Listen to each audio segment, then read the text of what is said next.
Hey, Richest, you money maniacs, welcome back. In this video, I'm going to be talking about two really hot items that are out in the universe right now and everybody's talking about them. Number one, more wealth tax. Number two, how do people get wealthy? Let's get right to it.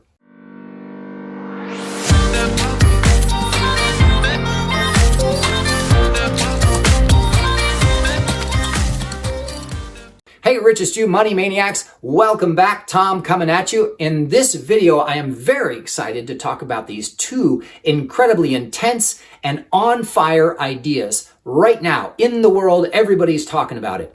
The first one is it's an old idea actually, but it's been being revisited with some real fervor, real passion, because those rich people are so evil.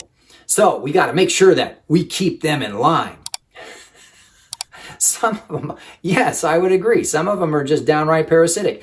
But actually, most wealthy people are actually very philanthropic. In fact, most wealthy people make up the largest percentage of people who give money to help others. Philanthropic, for those of you who don't know what that word means. It means to be charitable. Because if you're wealthy, guess what? That means you have something to share. It doesn't mean you should be forced by law to share it because they're already doing it. However, wealth tax, it should also be made clear, wealthy people, especially in the United States, pay more tax than any other income class across the board. Poor people pay next to nothing in taxes. The middle class has basically been completely decimated lately, especially. So they don't exist anymore. And anybody with any real money is paying through the nose. And now, of course, you've got places like the state of California and other crazy states like Washington actually wanting to increase taxes on the wealthy people. Now, I've already done videos on what happens when you do that. They just leave. They take their value, their real value, not just their currency or their money or their products or their great ideas, and they leave. They go to where they're treated best. Nomad capitalist. So, what does that mean in terms of wealth taxes? Why do I want to talk about it? Well, because now it's starting to turn into things where we're going to assess what kind of wealth you have total and tax you on that, which basically forces an individual to actually liquidate some of their assets, because a lot of assets are not liquid. They're not easily turned into cash. They're actually things like real estate or a business that they own or a product that they own. And the government now wants to come in and say, well, you've got this value, quote unquote, and so we're going to say that it's worth $10 million, or even like Bitcoin. This is a whole nother video. And they're doing this. They're actually working towards this right this second as I'm doing this video. We're going to look at the Bitcoin that you own and its value today. And we're going to tax you on that right now, on what it's worth at its high. But remember, tomorrow the price of Bitcoin could go down. Now, what does that mean? That means that now you owe taxes on a value that no longer exists. You couldn't even sell the Bitcoin to be able to pay the taxes because it went so low. But they're still taxing you on the value it was when they assessed it, because that's how the government works. Remember something, you're dealing with governments all around the world right now who are completely broke. They are not just broke. They have drained the wells, all the wells dry. They have nowhere to turn to borrow more money. They can't borrow more money fast enough because their debt is so astronomical that even just the interest on the loans that they owe cannot be paid by their entire tax revenue. Not just tax revenue, but fines and fees and licenses and tickets, parking tickets and speeding tickets. They can't find enough ways to squeeze money out of their citizens because they've spent themselves into a black hole that is imploding on itself.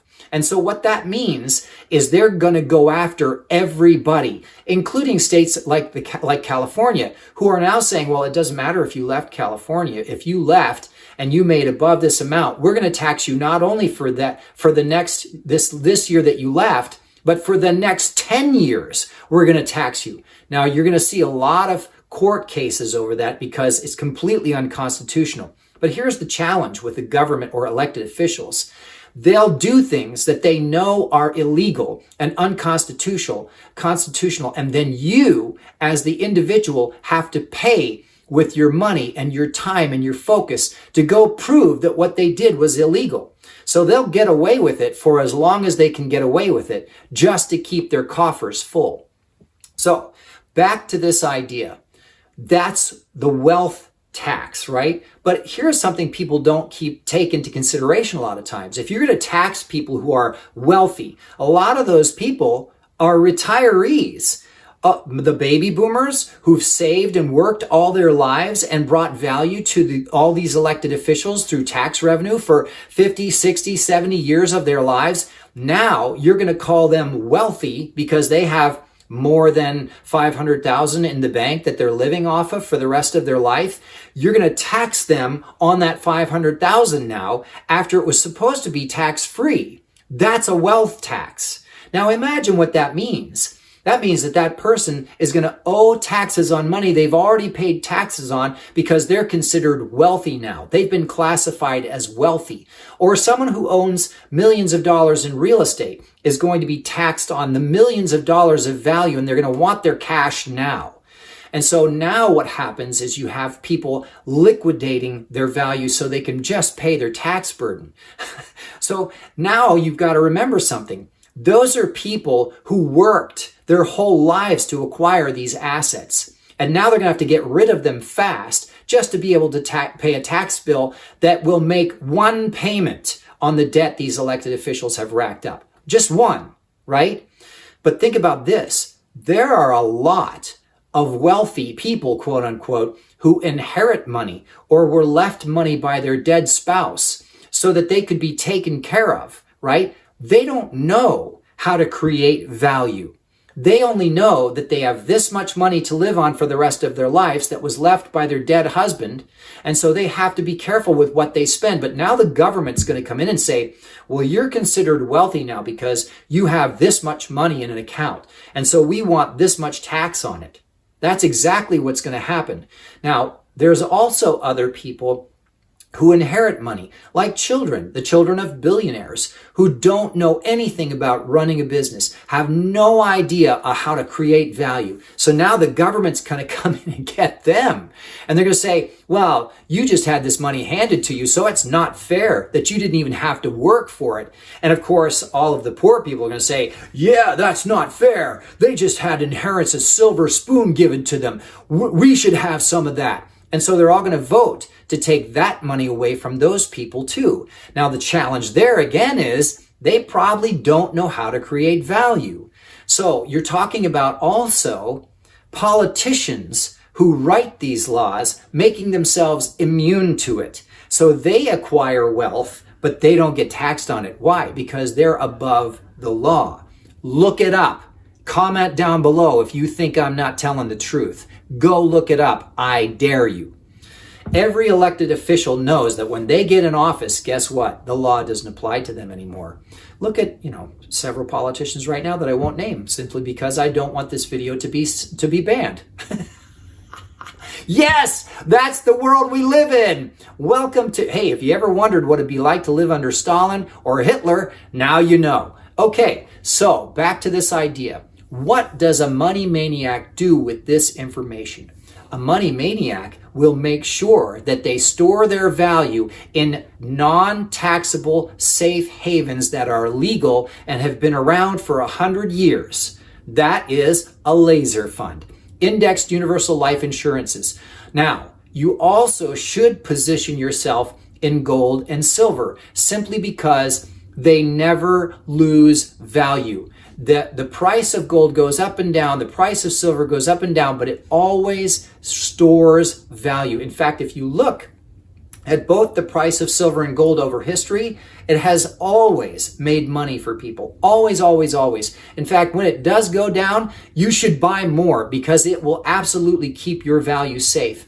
In the age of hyperinflation, which is right now, in case you didn't know that, silver and gold are going to become the highest and most desirable commodities in the world, because to be perfectly honest with you, that is real money. It acts as currency and it acts as real money as a store of value.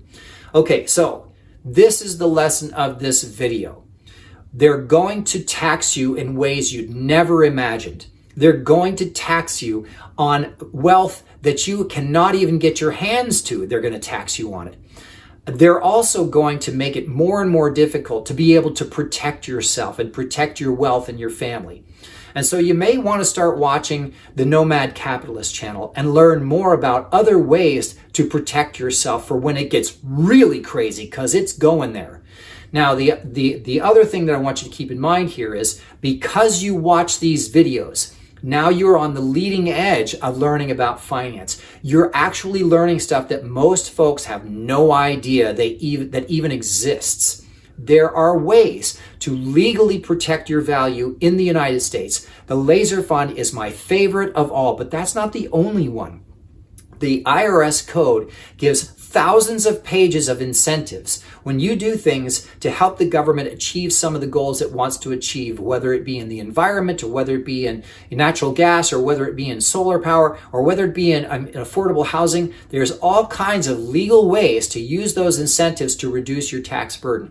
Now, I am not a tax expert. I would encourage you to talk to Tom Wheelwright. I would encourage you to talk with Robert Kiyosaki. I would encourage you to watch Mike Maloney, watch George Gammon. There's so many experts out there that are much better at those important details. But the point of this video is to make you aware they are coming for any amount of value that you create. Now, here's the final important, vital point. If you think that if they are saying that wealthy is 500,000 or $1 million now, that number is going to go lower and lower and lower. And soon it'll be anybody who makes over 100,000. Soon it'll be anybody who makes over 80,000. Soon it'll be anybody who makes over 60,000. Yes, that is how desperate government agents and elected officials will become. They will lower the bar because they want to make sure they can keep paying themselves. It has nothing to do with actually paying the debt down. It has everything to do with making sure that their government check continues and their pension is safe. So keep that in mind as a money maniac when you move forward with your decisions to do business and where to invest in. So I hope you found this video helpful. Please give it a thumbs up if you did. If you haven't already, make sure you subscribe to the channel to hear some more of my insanity. But also keep this in mind as you move forward as a money maniac, learning more about how to master your finance. The golden rule: he who has the gold makes the rules. Now, money maniacs, go get that gold.